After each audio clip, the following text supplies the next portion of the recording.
Hi there, Chris here with another fresh tip for you all. In this video, we are going to take a look at painting the hazard lines on Necromunda Bases.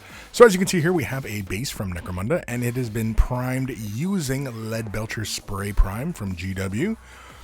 To get things started, we're going to use some Wraithbone. This is a newer base color. It is a off-white. It's kind of close to pretty much Ushabti Bone or Screaming Skull, those kind of colors.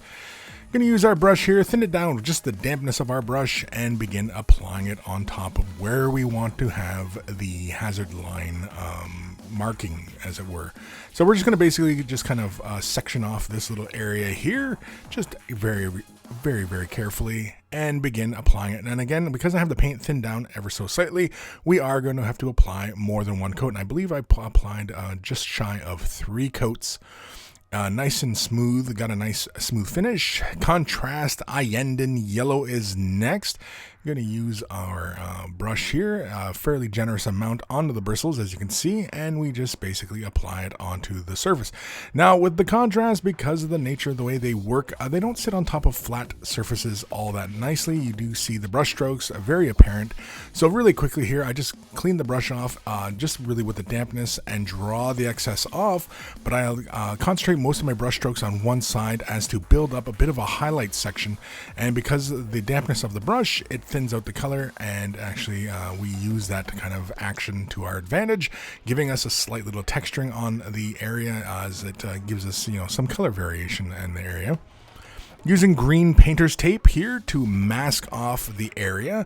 I use, as I was illustrating there with the tackiness, I would simply use my fingers to draw some of the excess tackiness off, because again, you don't really want it too tacky. I'm going to use my X-Acto blade and another piece of tape, and I'm going to create some little, basically like outlines for the chevrons here. I'm just using the angle of that one curvature to kind of basically illustrate where we want the little chevrons to be. And then really quickly, I just simply lay the little stripes down, and there we have the areas masked off. Next, I'm going to use some tweezers here. I like these little clamping tweezers, and we're going to use some sponge and some Abaddon Black.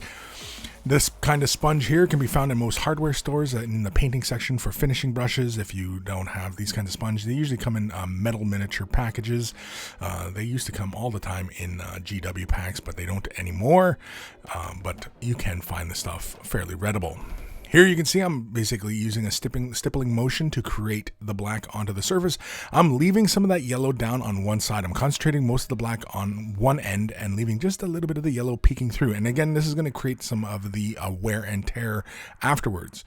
I'm going to take some Skaven Blight Dinge. I'm going to add it. It's roughly a 1-to-1, but it's probably more like a 2-to-1, 2 black to 1 gray.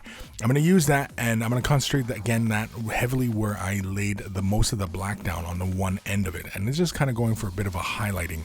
It's really subtle, and it's just to knock a bit of the black out of it so it's not too contrasty. Once that's dry, I'm going to come in and basically pull our mask away. And as you can see, we have our little chevron pretty easily done. Got a nice little weathering effect all in one go. We really didn't have to do too much to the yellow. As you can see, again, we could add an edging if we wanted to, but I didn't really feel it was necessary. I just wanted to illustrate a nice quick way of getting chevrons done. And I think this accomplishes our goal pretty easily, and then anybody can pretty much do it. Huge thank you to all my patrons. If you're considering Patreon support, click the link in the description below, and I have varying tiers available for many levels of contribution, so a huge thank you to everybody.